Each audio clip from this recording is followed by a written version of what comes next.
नमः श्रीयतिराजाय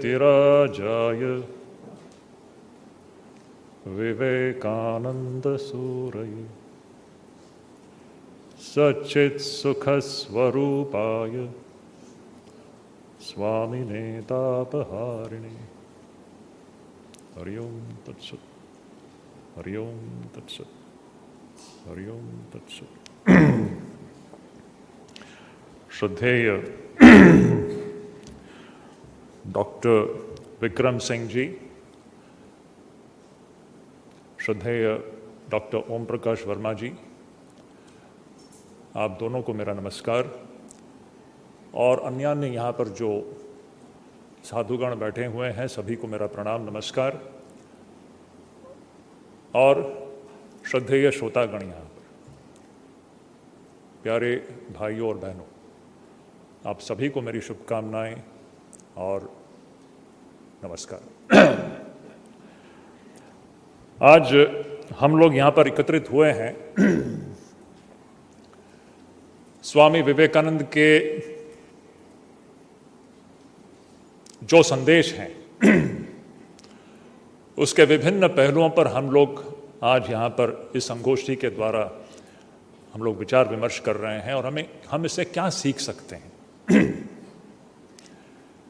तो अभी हमने यहाँ पर ओम प्रकाश वर्मा जी से बहुत ही अच्छी बातें सुनी, विशेष करके स्वामी विवेकानंद किस प्रकार राष्ट्रीय जागरण में वे सर्वश्रेष्ठ और सर्वप्रथम ऐसे एक महान चिंतक और राष्ट्र को गठित करने वाले प्रथम वह आध्यात्मिक नेता और गुरु थे। अब ओम प्रकाश वर्मा जी की ही बातों को थोड़ा सा मैं इस मुद्दे को थोड़ा सा आगे बढ़ाता हूं। सच्ची बात तो ये है कि मुझे जो भी कहना था उसमें से बहुत सारे मुद्दे तो ओम भैया ने पहले ही कह डाले हैं। तो जो भी हो मेरा विषय है स्वामी विवेकानंद और भारत का भविष्य, इंडिया फ्यूचर, भारत का भविष्य, और स्वामी विवेकानंद ने इस विषय पर क्या कहा था। तो भारत के भविष्य के विषय में जब हम लोग सोचते हैं तो पहली बात जो मेरे मन में आता है वो ये है कि स्वामी जी जब अमेरिका से लौट के आए तो दक्षिण भारत में रामनाड में उन्होंने एक वक्तृता दी थी। वहां पर वे एक भविष्यवाणी करते हैं। ऐसे तो उनकी भविष्यवाणियां कहीं जगहों पर उन्होंने की हैं, विभिन्न प्रकारों से उन्होंने स्वामी जी ने भारत के विषय में कहा है, लेकिन उन सभी भविष्यवाणियों से उसमें से अगर हम देखें तो यह जो एक भविष्यवाणी स्वामी जी ने जो की थी रामनाड में, बहुत ही महत्वपूर्ण है। वहां पर जैसे कि स्वामी विवेकानंद अपने आंखों के सामने एक चित्र को अंकित कर रहे हैं, भारत को कैसे वो देख रहे हैं, अद्भुत उनका चित्रीकरण है, कुछ शब्दों में, कुछ पंक्तियों में। अंग्रेजी में स्वामी जी कहते हैं, the longest night seems to be passing away, the sorest trouble seems to be coming to an end at last, the seeming corpse appears to be awakening. India, this motherland of ours, is awakening from a deep, long slumber. Never again is she going to sleep anymore. No outward power is going to hold her back anymore. None can resist her anymore, for this infinite giant is awakening on her feet.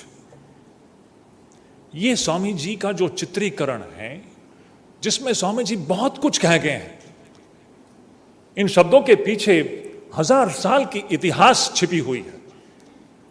Swami ji कह रहे हैं कि the longest night seems to be passing away, ये जो लंबी एक जो रात थी, एक निद्रा, जैसे कि भारत सो गया था, 1000 वर्ष के इतिहास को दर्शा रही है।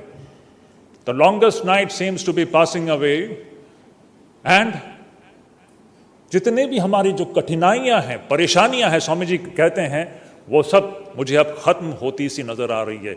ये रात खत्म होती सी मुझे नजर आ रही है।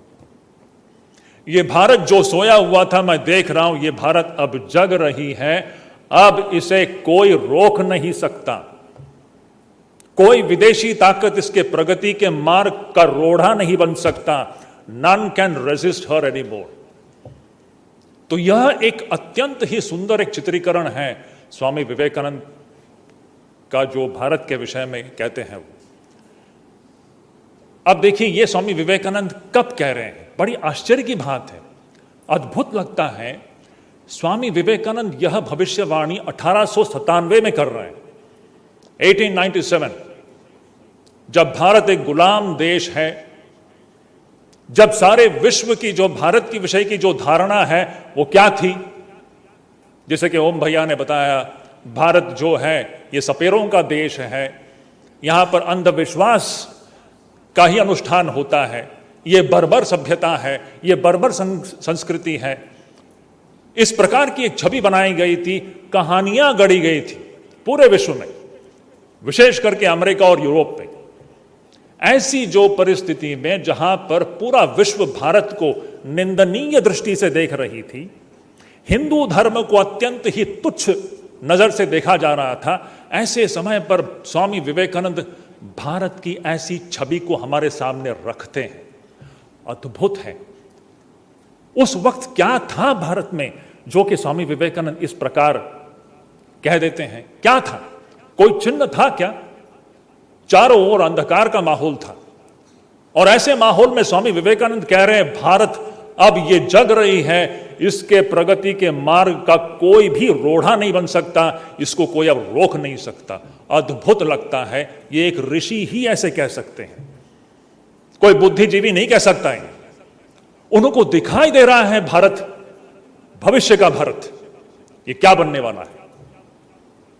अब दूसरी बात, अब महत्वपूर्ण की बात यह है, यह जो स्वामी जी का जो चित्रीकरण है भारत के भविष्य के विषय में, उज्जवल भारत, उज्जवलतर भारत, महत्तर भारत, अतीत के भारत से भी श्रेष्ठ भारत, स्वामी विवेकानंद के शब्द ऐसे ही हैं। स्वामी जी कहते हैं कि यह भविष्य का भारत वो इतना श्रेष्ठ होगा कि अतीत की सारी उपलब्धियां छोटी नजर आएंगी। ये उस वक्त कैसे स्वामी जी कह पाएंगे? आश्चर्य लगता है। अब देखिए, स्वामी जी ने तो यह भविष्यवाणी तो कर दी, लेकिन स्वामी जी ऐसे ही मुंह से कोई बोलने वाले कोई व्यक्ति नहीं थे। वह ठोस कदम उठाने वाले व्यक्ति थे, बिल्कुल व्यावहारिक थे। He was a practical man. He wanted that Indians would stand up together and work for building a great India of the future.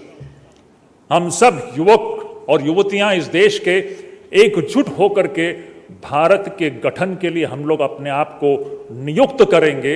यह स्वामी विवेकानंद की आशा थी और इच्छा थी।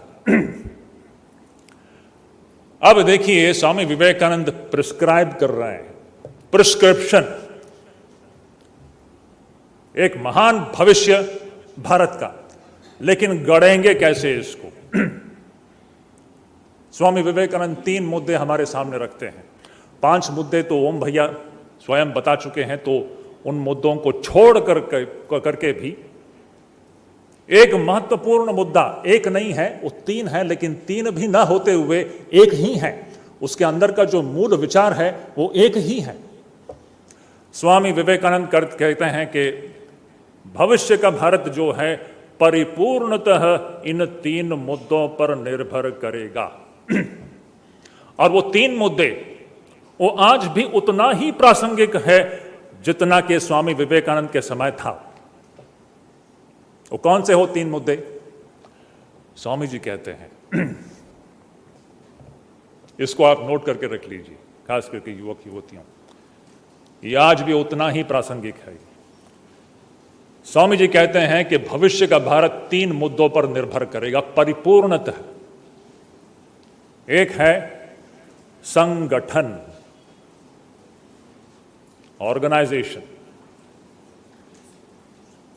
दूसरा है बिखरी हुई इच्छा शक्तियों का केंद्रीकरण। कोऑर्डिनेशन ऑफ द विल्स, और तीसरा है शक्ति संग्रह, एक्यूमुलेशन ऑफ पावर। भविष्य का भारत जो है इन तीन मुद्दों पर निर्भर करेगा: organisation, coordination of will and accumulation of power. The future of India entirely depends upon these 3 points. ये विवेकानंद के शब्द हैं। अब कुछ विचारणीय बात है इसमें कि स्वामी विवेकानंद ने इस प्रकार क्यों प्रिस्क्राइब किया, क्यों संगठन की बात की, क्यों उन्होंने कहा कि हमारी जो बिखरी हुई जो इच्छा शक्ति है उसको एकीकृत करना होगा, क्यों कहा उन्होंने? इसके पीछे भी जो पृष्ठभूमि है बहुत महत्वपूर्ण है, और यह समस्या आज भी हम लोग देख सकते हैं भारत में। तो स्वामी जी ने ये क्यों प्रिस्क्राइब किया था, उसका कारण यह है, स्वामी जी अपने आंखों से देख रहे थे 1000 वर्ष की जो इतिहास इस देश की, जब से इस्लामिक आक्रांताओं का यहां पर आक्रमण हुआ, अंग्रेज आए, इन लोगों ने हम पर शासन किया कुछ काल तक, बहुत सफल नहीं रहे, सभ्यता को खत्म नहीं कर पाए, लेकिन प्रयास तो रहा। तो स्वामी जी कहते हैं कि ऐसा क्यों हुआ? उसके पीछे का एक मुख्य कारण है हमारा जो देश है, भारत है, ये छोटे छोटे गुटों में बटा हुआ था। हम बट गए थे और झगड़ रहे थे आपस में।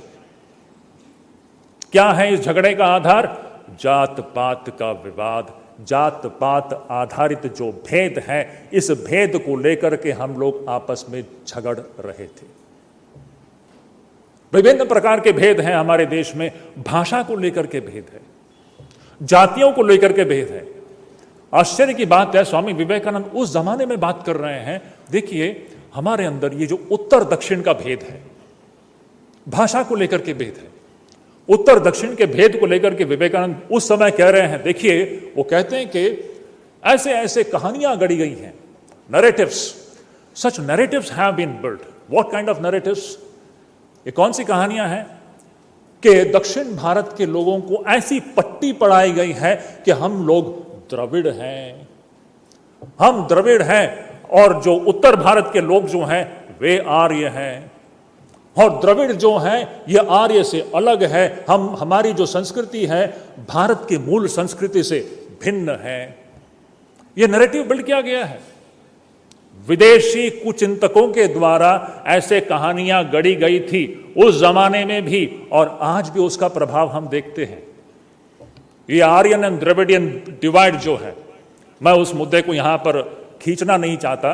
विस्तृत रूप से अगर आपको जानना हो तो आप स्वामी जी को पढ़िए, और स्वामी जी इस पूरे समस्या का और इस विषय पर अपना प्रकाश डालते हुए स्वामी जी कहते हैं कि पूरा जो भारतवर्ष है, और भारतवर्ष की बात कहते हुए स्वामी जी कहते हैं अफगानिस्तान से लेके तमिलनाडु तक ये पूरी आर्य संस्कृति है, आर्य सभ्यता है। यहां आर्य छोड़ करके कोई भी कुछ भी नहीं है, ये एक संस्कृति, एक सभ्यता है। तो देखिए कितने प्रकार से हमारा जो समाज है ये बटा हुआ है, ये आज भी है। आज भी अब दक्षिण भारत में जाएंगे, ये दुख की बात है, ऐसी जो मन गढ़ जो कहानियां गढ़ी गई हैं उसका प्रभाव हम देख सकते हैं। तो स्वामी विवेकानंद वैचारिक स्तर पर एक युद्ध छेड़ रहे हैं इन गलत कहानियों, ये जो गलत नैरेटिव्स हैं, इनको खत्म करके एक सही नैरेटिव प्रदान करने के लिए। और वो सही नैरेटिव क्या है? ये जो अखंड भारत है ये एक संस्कृति है, एक सभ्यता है, और इसका मूल क्या है यही हमें समझना है। तो देखिए विवेकानंद जब ये प्रिस्क्राइब कर रहे हैं कि हमें संगठित होना है, हमारी जो बिखरी हुई इच्छा शक्ति को केंद्रीभूत और एकीकृत करना है और शक्ति का संग्रह करना है, स्वामी जी जब ऐसा कह रहे हैं इसके पीछे का मूल कारण यह है कि भारतवर्ष उस समय में भी बटी हुई थी और आज भी कुछ हद तक हम लोग पटे हुए हैं। हम लोग पूरी तरह से 130 करोड़ लोगों की जो इच्छा शक्ति है, हर व्यक्ति की इच्छा शक्ति की जो दिशा है वो अलग अलग अलग है, इसलिए हम कमजोर हैं। हम छोटे छोटे गुटों में बटे हुए हैं, इसलिए हम कमजोर हैं, शक्तिहीन हैं, शक्ति का संग्रह नहीं हुआ है। स्वामी विवेकानंद एक सुंदर उदाहरण देते हैं। किसी भी शरीर को, किसी भी व्यक्ति को बीमार होने के लिए दो परिस्थितियों की जरूरत है। क्या है वो दो परिस्थिति? शरीर को अंदर से कमजोर होना चाहिए, शरीर की जो रोग प्रतिरोधक जो क्षमता है वह क्षीण होनी चाहिए, और ऐसी परिस्थिति में बाहर के कोई विषाक्त कीटाणु का आक्रमण होना जरूरी है। ये दोनों जब मिल जाती है तब वो व्यक्ति बीमार होता है। पिछले 1000 सालों में भारत की बीमारी यही थी, हम अंदर से क्षीण हो गए थे। हमारी जो रोग प्रतिरोधक शक्ति काफी हद तक कमजोर हो गई थी। और ये कमजोरी क्या है? और कुछ नहीं, हम जो 30 करोड़ लोग, स्वामी विवेकानंद के समय पे 30 करोड़ लोग छोटे छोटे गुटों में बटे हुए थे, जात पात के भेद के आधार पर बटे हुए थे, भाषा के आधार पर बटे हुए थे, आर्य द्रविड़ रूपी भेद के आधार पर बटे हुए थे, विभिन्न रूपों में हम लोग बटे हुए थे। ऐसे बटे हुए परिस्थिति में विदेश से आक्रमण होता है और हम गुलाम बन जाते हैं। यह स्वामी विवेकानंद का ऑब्जर्वेशन है। देखिए कितना सुंदर है। भारत बीमार क्यों हुआ? अंदर से कमजोरी क्या है? हम बटे हुए थे, यह हमारी कमजोरी थी। अब इसी के लिए, इस रोग के निवारण के लिए स्वामी विवेकानंद यह प्रिस्क्रिप्शन दे रहे हैं। क्या प्रिस्क्रिप्शन है? पहला वाला, संगठन। हमें संगठित होना होगा। संगठित होंगे कैसे? हमारी जो इच्छा शक्ति है, हर व्यक्ति की इच्छा शक्ति की जो दिशा है अलग अलग है। जब तक हम ऐसे रहेंगे हम कमजोर ही रहेंगे, शक्ति का संग्रह नहीं होगा। स्वामी विवेकानंद एक उदाहरण देते हैं।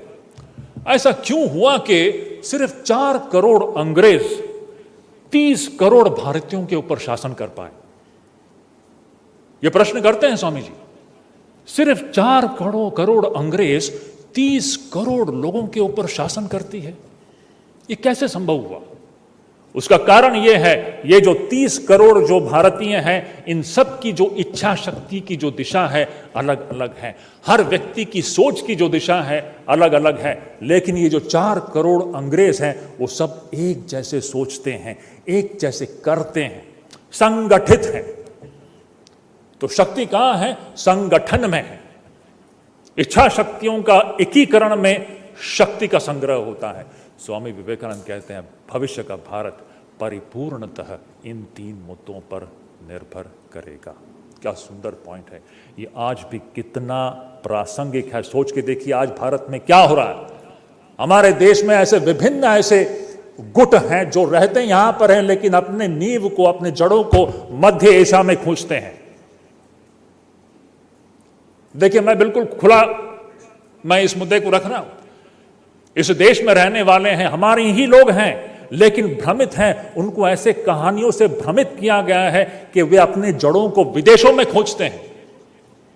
स्वामी विवेकानंद कहते हैं कि हमें यह याद रखना होगा हम किसके संतान हैं, हमारे पूर्वज क्या थे। हमारे पूर्वज महान थे। हमें इस बात का ज्ञान होना चाहिए कि हमारे नसों में किसके रक्त बह रहे हैं।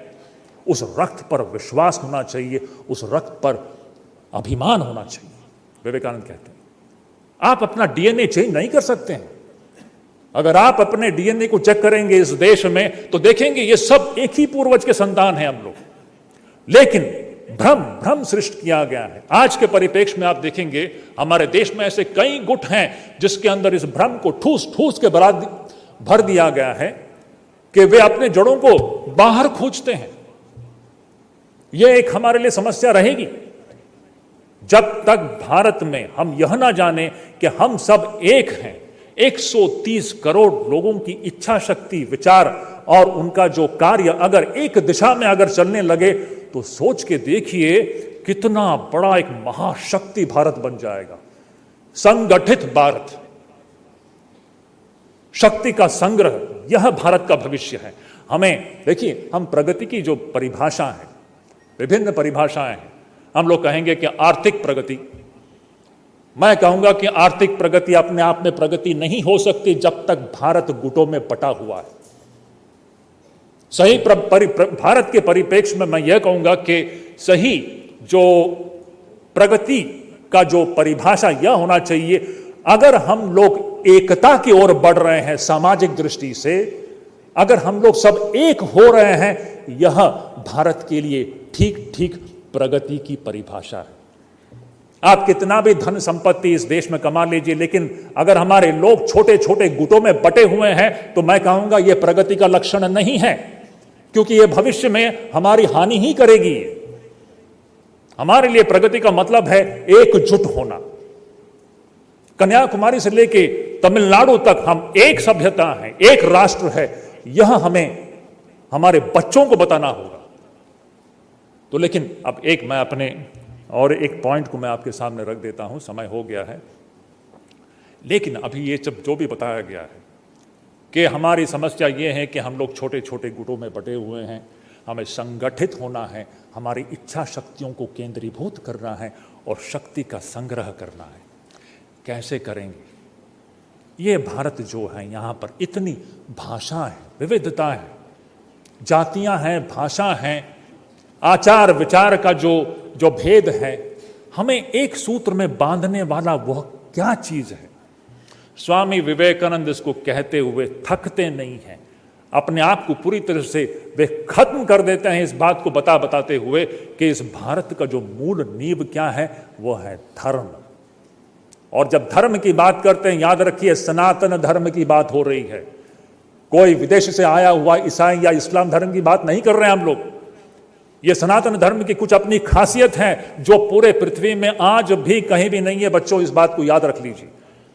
ये जो वैदिक हिंदू सनातन धर्म की जो विचारधारा है, इसमें कुछ विशेषताएं हैं जो आज भी किसी भी समाज में उपलब्ध नहीं है। और यही एक विचारधारा है, पूरे विश्व को एक नई सभ्यता और संस्कृति देने की क्षमता रखने वाली विचारधारा है। उस विचारधारा के बारे में स्वामी विवेकानंद कहते हैं, यह जो धार्मिक विचारधारा है, हिंदू वैदिक सनातन धार्मिक जो विचारधारा है, यही विचारधारा पूरे भारत को एकजुट बना सकती है। कन्याकुमारी से लेके कश्मीर तक हमें क्या बांधती है? यह धार्मिक विचारधारा। समय कम है, इसलिए मैं इस विषय में और भी विस्तृत रूप से मैं बोल नहीं सकता कि यह अपने आप में एक अलग सा विषय है। कैसे हम समझे कि कश्मीर का जो व्यक्ति है और तमिलनाडु का जो व्यक्ति है, दो अलग भाषाएं भले ही बोलते हो, लेकिन उनका जो विचारधारा है वह भी आत्मा के अमरत्व को मानेंगे। तमिलनाडु के लोग भी आत्मा के अमरत्व को मानेंगे। राजस्थान का व्यक्ति भी मोक्ष अपने जीवन का लक्ष्य मानता है, केरल का व्यक्ति भी मोक्ष ही अपने जीवन का लक्ष्य मानता है। उत्तर भारत का व्यक्ति भी गंगा को पवित्र समझता है और दक्षिण भारत का व्यक्ति भी गंगा को पवित्र समझता है। ये कौन सा विचारधारा है जो सबको जोड़कर रखती है? तो ये जो स्वामी विवेकानंद कहते हुए थकते नहीं हैं कि ये धर्म ही है जो कि पूरे भारत की पहचान है, ये भारतीय जाति का मूल मंत्र है, भारतीय समाज की मूल भित्ति है, भारतीय राष्ट्रीय जीवन का ये प्राण है हिंदू सनातन धर्म। पहले हम इस बात को समझ ले, हिंदू सनातन धर्म के बगैर भारत हो ही नहीं सकता। विवेकानंद कहते हैं, जिस दिन यह धर्म इस देश से चला जाएगा, 3 पीढ़ियों के अंदर भारत खत्म हो जाएगा। यह वार्निंग है, ये चेतावनी है। स्वामी जी कहते हैं, यह धर्म जिस दिन इस भारत से नष्ट हो जाएगा, 3 पीढ़ियों के अंदर यह भारत नष्ट हो जाएगा। और भारत अगर मर गया तो स्वामी विवेकानंद कहते हैं, पूरे विश्व से आध्यात्मिकता की समूल नाश हो जाएगी। सारे जो नीति और न्याय की जो उच्च विचार है वही नष्ट हो जाएगा। दूसरे संप्रदाय और मतों के प्रति जो हमारी जो सहानुभूति है, दूसरे मतों और संप्रदायों के प्रति हमारी जो स्वीकृति का जो भाव है, यही नष्ट हो जाएगा, क्योंकि यह हिंदू सनातन धर्म की विशेषता है। मैं पूछता हूं मेरे भाइयों, दूसरे संप्रदायों और मतों के प्रति जो सहानुभूति और जो स्वीकृति का भाव है, मुझे बताएं ये पृथ्वी पर कहां है?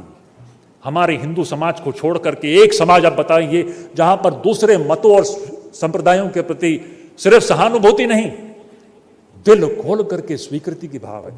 हम खड़े होकर के कहते हैं कि सभी मत सच है। वो लोग कह सकते हैं क्या? कभी नहीं कह सकते। यही विशेषता है इस वैदिक हिंदू सनातन धर्म की जो विचारधारा है, और यही विचारधारा पूरे विश्व को एक नई सभ्यता और नई सीख दे सकती है। इसलिए देखिए, हम लोग जब भारत के भविष्य के विषय में बात करते हैं, भारत का जो भविष्य है ये पूरे विश्व के भविष्य से जुड़ा हुआ है। ये विश्व में इतना अशांति जो चल रहा है, किन किन बातों को लेकर के युद्ध हो रहा है, इस युद्ध के पीछे, इस अशांति के पीछे मूल कारण क्या है, उस कारण का जो हल अगर कहीं पर है वो वैदिक हिंदू सनातन धर्म के तात्विक विचारधारा में ही है। स्वामी विवेकानंद उस तात्विक विचारधारा के सबसे प्रबल शक्तिशाली प्रवक्ता थे। इसीलिए विवेकानंद इतने प्रासंगिक हैं भारत को समझने के लिए। मैं अक्सर ये कहता रहता हूं, विवेकानंद के बगैर भारत को हम समझ ही नहीं सकते, समझ ही नहीं सकते। आप जब विवेकानंद को पढ़ते हैं तो याद रखिए, आप भारत की आत्मा के अंदर प्रवेश कर रहे हैं। आप टेलीविजन डिबेट्स में देखेंगे कितने स्टैंड पॉइंट्स, कितने नैरेटिव्स, कितने प्रकार के विदेशी विचारधाराएं उसमें आप देखने को मिलेंगे, लेकिन कोई भी इस मूल विचारधारा को प्रकट नहीं करता।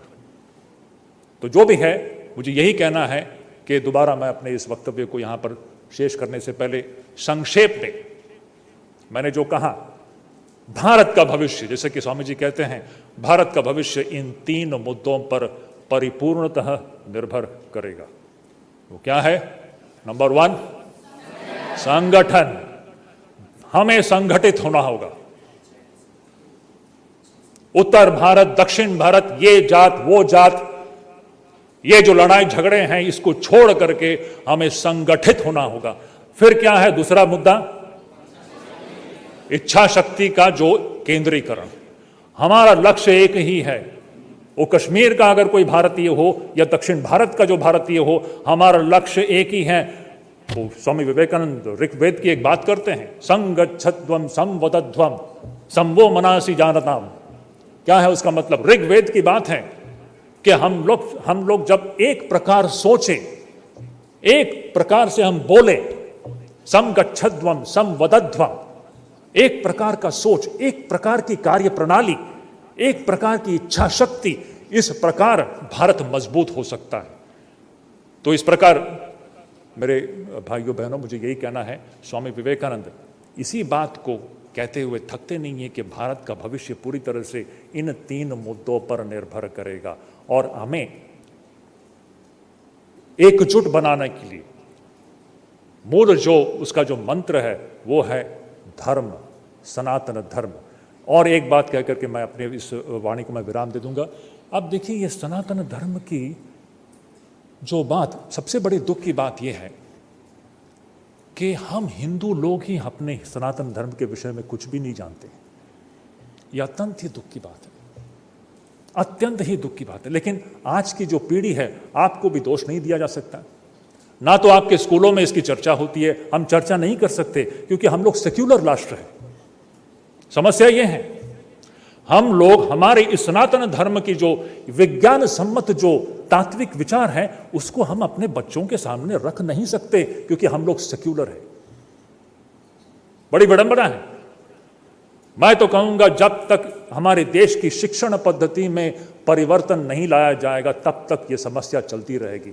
हमें कहते हुए दुख होता है कि पीढ़ी दर पीढ़ी हमारे बच्चे हमारे ही जड़ों से दूर निकलते जा रहे हैं। इन्हें अपने जड़ों से जोड़ना ये हमारे लिए बहुत बड़ी एक चुनौती होगी। सही शिक्षण पद्धति के द्वारा भारत का भविष्य इस पर भी निर्भर करेगा। भाइयों और बहनों, आप लोगों ने मुझे बहुत ही ध्यान से सुना और आप लोगों ने मुझे ये मौका दिया। स्वामी जी के विषय में कहने जाऊं तो ये तो विषय कभी खत्म ही नहीं होगा, चलता ही रहेगा, हम कितना भी हम बोलते रहें। लेकिन स्वामी विवेकानंद और भारत, ये 2 चीज़ नहीं है। भारत और विवेकानंद एक ही है। अगर आप भारत को जानना चाहते हैं तो विवेकानंद को पढ़िए। मैं एक बात कहता हूं आप सभी लोगों से, स्वामी जी की एक किताब है भारतीय व्याख्यान, और मैंने जो भी कहा आज सब कुछ उसी में से है, इसमें मेरा अपना कुछ भी नहीं है। उसमें एक लेक्चर है the future of India, Bharat का भविष्य। मैं आप लोगों से अनुरोध करूंगा, जरूर इस व्याख्यान को आप ध्यान से पढ़िएगा और उस पूरे किताब को, भारतीय व्याख्यान को आप लोग ध्यान से पढ़िएगा, तो आपको समझ में आएगा कि स्वामी विवेकानंद हमारे जो भविष्य, भारत भविष्य का भारत कैसा होगा, इसको कैसे हम लोग बनाएंगे, इस विषय में वे विभिन्न प्रकार से विस्तृत रूप से अपने विचारों को अपने सामने रखते हैं। धन्यवाद।